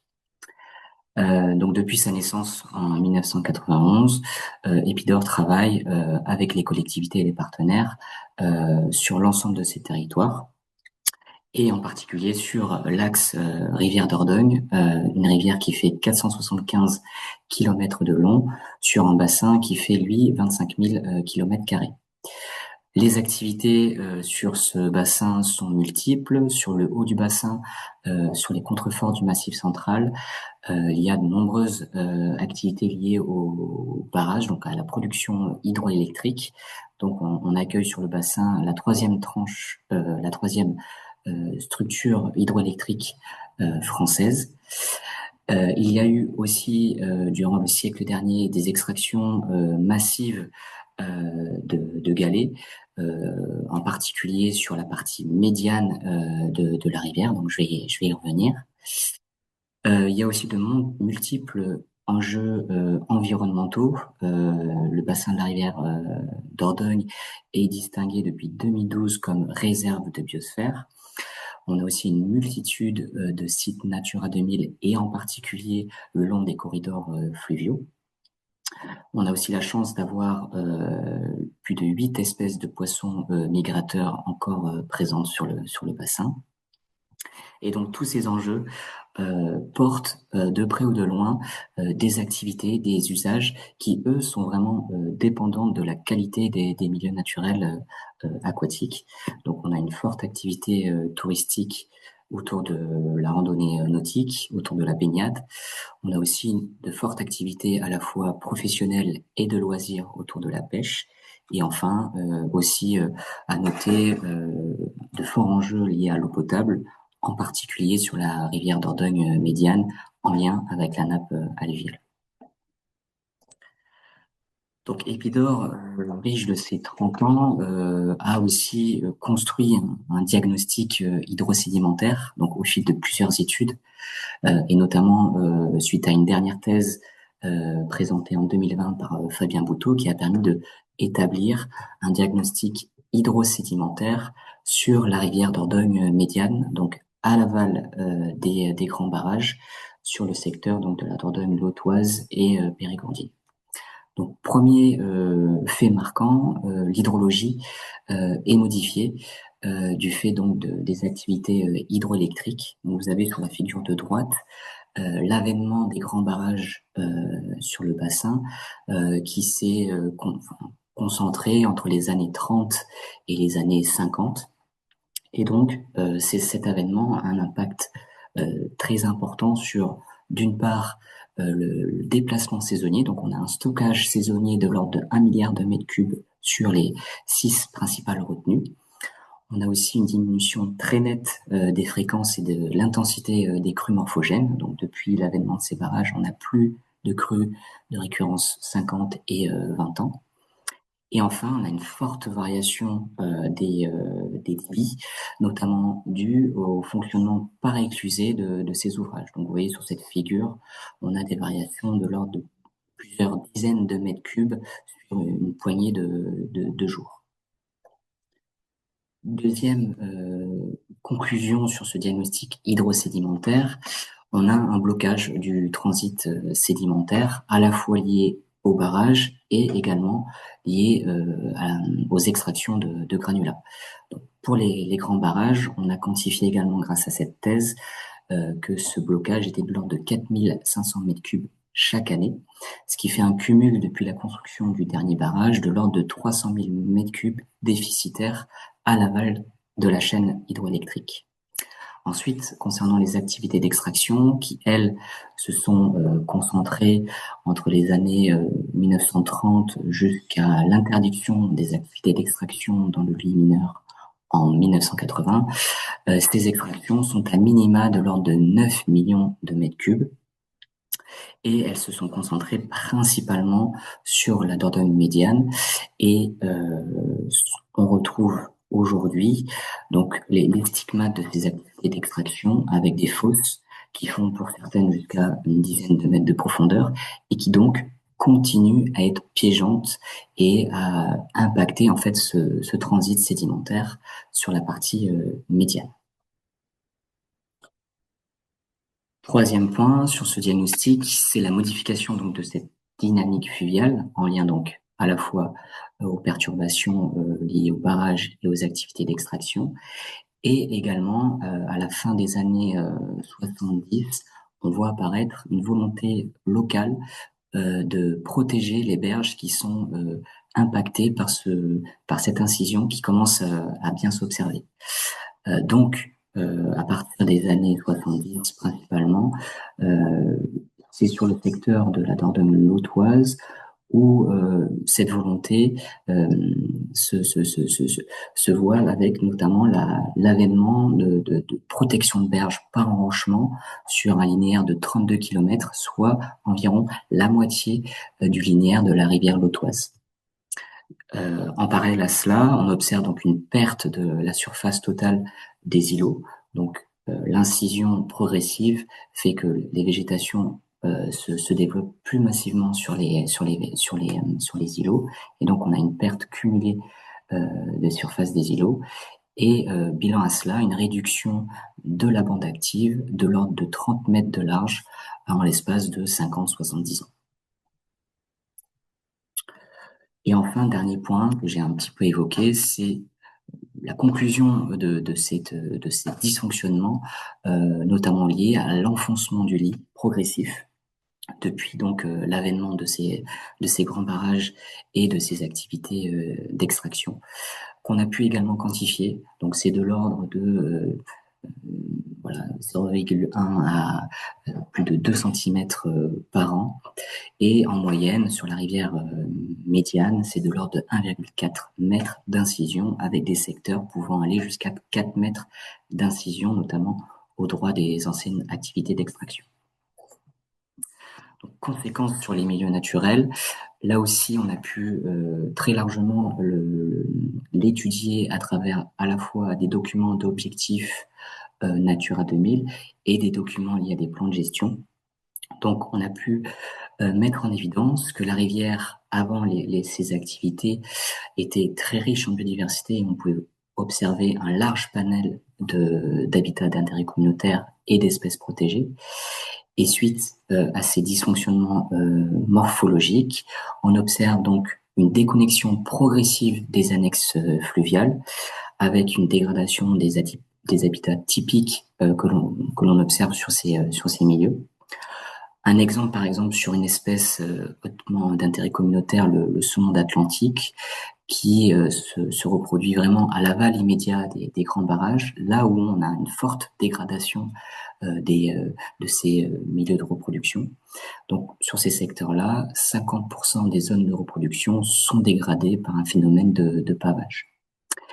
Et donc, pour expliquer également cela, pour compléter ces explications, on a aussi un changement d'usage sur les sols, sur les rives immédiates de la rivière, une fragilisation aussi des milieux liés au réchauffement climatique et notamment à l'augmentation plus rapide de la température de l'eau. Et enfin, à terme, ce qu'on commence un petit peu à étudier, c'est des risques sur certains services écosystémiques et notamment sur les capacités d'auto-épuration de la rivière, en particulier sur les zones d'échange hyporéiques. Donc, pour tenter de répondre à ce constat, à ces problématiques, Epidor a postulé à maintes reprises aux candidatures LIFE. Donc, le LIFE, c'est l'outil, l'instrument financier en environnement de la Commission européenne pour accompagner des projets ambitieux dans le domaine de l'environnement. Donc, en 2019, on a candidaté pour un projet qui a été retenu en 2020, qui porte 4 grands objectifs. Le premier, améliorer l'état écologique de la rivière sur un tronçon de 280 km de rivière, donc à l'aval de la chaîne hydroélectrique jusqu'à la zone en amont de la zone d'échange estuarienne. Et là, les objectifs sont ciblés sur 5 habitats d'intérêt communautaire et 3 espèces d'intérêt communautaire. Deuxième objectif, c'est de renforcer les politiques et les dispositifs de gestion, en particulier la révision et même la création de nouveaux arrêtés de protection de biotopes. Développer la prise de conscience et donc la mobilisation des acteurs de la vallée, notamment 10 porteurs d'action sont concernés par ce projet LIFE. Développer des méthodes et des savoir-faire qui seront donc réutilisés à la fin du projet LIFE, notamment donc une stratégie foncière, donc pour acquérir des terrains le long de ce corridor fluvial, et également un plan, une stratégie sédimentaire pour poursuivre les actions de restauration et tenter de pallier à ce déficit sédimentaire sur le long terme. Donc, c'est un financement en grande partie de l'Union européenne et de l'Agence de l'eau à Tour-Garonne, et quelques chiffres clés sur la droite que je vous laisse lire. Voilà. Donc, je vais aborder avec vous les principales solutions abordées dans le cadre de ce projet. Tout d'abord, les travaux de restauration. Donc, on a des milieux sur lesquels on souhaite intervenir, et en particulier des anciennes gravières qui offrent un fort potentiel de restauration, car ce sont des sites proches de la rivière. Ce sont également des sites avec de grandes surfaces, on parle de plusieurs dizaines d'hectares. Et bien souvent, c'est des sites à l'abandon, ou du moins sur des secteurs fortement dégradés, avec très peu d'espèces d'intérêt communautaire. Donc, sur ce projet, on est intervenu sur 3 anciennes gravières, avec une volonté donc de recharger également le lit mineur, avec là un cumul de près de 80 000 m3 de sédiments qui ont été réinjectés dans la rivière. Donc, un petit focus sur un chantier de restauration sur une ancienne gravière, donc sur le site de Maisonneuve, non loin de la confluence avec la Vézère. Donc, les modalités d'intervention qui sont à peu près similaires avec les autres travaux. D'une part, on décloisonne la rivière si elle est cloisonnée par des aménagements tels que des merlons ou des digues. Donc, on propose des projets de reconquête de milieux alluviaux. On restaure aussi différentes terrasses à des altitudes assez variées pour permettre des fréquences d'inondation différentes, et donc derrière restaurer des habitats très variés. On propose aussi des extensions d'annexes hydrauliques, ou du moins des reconnexions avec ces annexes qui sont bien souvent déconnectées. Et on réinjecte l'ensemble des matériaux qui sont remobilisés. Donc, c'est des travaux de déblai-remblai. On déblaye et on remblaye le reste du volume de sédiments dans la rivière. Et enfin, sur certains sites, on intervient pour ensemencer, ou du moins accompagner la reprise de la végétation. Donc, les résultats sont flagrants sur les sites, puisqu'on voit une grande diversité de milieux et aussi d'espèces qui se réapproprient ces milieux, comme le petit gravelot, une espèce d'oiseau protégé. On a aussi une volonté de maintenir sur ce secteur-là une activité. Donc, on a une production de fourrage qui peut être assez importante, on va l'étudier. On a aussi une amélioration de certains services comme la dénitrification. Et aussi, c'est un support très important pour la pédagogie, et notamment la sensibilisation. De chantier que je vais aborder de manière plus rapide. On a des restaurations d'annexes hydrauliques, donc plus d'une dizaine, avec un cumul total de 150 000 m3 de sédiments réinjectés dans le lit mineur. Donc là, en l'occurrence, des bras vifs qui ont été restaurés sur le secteur de Pontoux dans le Lot. On a aussi une autre typologie de chantier avec la volonté de décloisonner le chenal, et notamment de supprimer des enrochements sur les secteurs bien ciblés. Donc là, on a réussi à désenrocher près de 1 km d'enrochement, avec près de 30 000 m3 de sédiments qui ont été remobilisés suite à ces travaux. Donc, vous voyez la figure de droite avec ce suivi très précis à la fois sur les transects et la ligne de berge. Donc, c'est des chantiers assez simples où on enlève les enrochements, on concasse les enrochements et on réinjecte ce volume dans la rivière. Et en termes de résultats, là aussi, c'est très rapide et flagrant. On a, par exemple, l'hirondelle de rivage, une espèce protégée qui vient s'accaparer ce milieu qui est de nouveau propice pour cette espèce. Dernier type de travaux, c'est des restaurations de sites de frayères, de reproduction de poissons migrateurs tels que le saumon d'Atlantique, la lamproie marine et la grande alose. Et donc là, on intervient de 2 types, soit des réinjections très ciblées sur les sites où on sait qu'il y a une activité sur ces 3 espèces, ou très dernièrement, on expérimente des solutions passives. Donc, on réinjecte des matériaux sur des secteurs où on sait qu'il y a une remobilisation relativement facile par la rivière. Et donc, la figure de droite, vous voyez une réinjection de près de 2000 m3 de sédiments sur un secteur hautement stratégique pour la reproduction du saumon et de la lamproie. Dernière solution abordée que j'aimerais vous présenter, c'est une stratégie plus de long terme qu'on est en train de consolider et qu'on aimerait mettre en place d'ici la fin du projet LIFE pour essayer d'infléchir la trajectoire d'évolution de la rivière et tenter, dans la mesure du possible, de restaurer les fonctionnalités et surtout les services écosystémiques associés. Donc pour ça, on bénéficie du retour d'expérience du projet LIFE et des nombreuses techniques expérimentées. On va essayer de former un cadre d'action avec à la fois des responsabilités, des partenaires et donc des financements accolés à cela. Et enfin, un des objectifs de cette stratégie, c'est d'améliorer l'appropriation sociale et donc derrière les motifs d'intérêt à travers ces fameux services écosystémiques et aussi à travers des évaluations des bénéfices socio-économiques de ces services-là. Et donc, je terminerai par cette diapositive en termes de synthèse et également de perspective, pour mettre déjà en parallèle le bilan des travaux réalisés dans le cadre du projet LIFE et le bilan en fait du déficit à minima qu'on observe. Donc les dysfonctionnements hydromorphologiques persistent, ça on le sait très bien.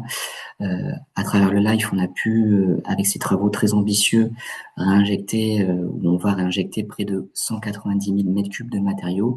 On est très loin du déficit qui est à minima, et je l'ai bien souligné, à minima de 800 000 mètres cubes.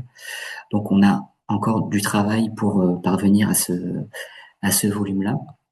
Deuxième point, ce retour d'expérience c'est déjà très valorisé. On essaie d'améliorer les pratiques, à la fois de nous, gestionnaires, mais également des autres partenaires et notamment des GEMAPiens. On met en place aussi ces nouvelles expériences dans la gestion de ce domaine pluvial avec des meilleures connaissances sur les habitats, des meilleures connaissances pour améliorer les modalités de travaux, d'intervention et de gestion de manière générale. Et enfin, on a une volonté de poursuivre ces actions de restauration. Et là, directement pour essayer de maintenir ces services écosystémiques, puisqu'on est convaincu que à l'avenir, pour convaincre les partenaires publics et partenaires techniques, il faudra bien s'assurer que derrière l'objectif de maintenir ces services est peut-être atteint. Donc c'est selon nous la perspective à venir. Voilà, je vous remercie pour votre écoute. Merci beaucoup, Baptiste. On est très content que tu aies pu intervenir pour nous présenter des belles choses, là, tout ce qui se fait sur la Dordogne, c'est ambitieux. Les questions sont dans le chat, comme pour les autres intervenants. Il nous reste 5 minutes. Je vois que Matt a ouvert sa caméra. Matt, c'est notre grand témoin. C'est quand même le pionnier en géomorphologie fluviale à étudier les extractions de granulats et leurs effets. Je crois que Matt, la parole est à toi. On est très content de te voir.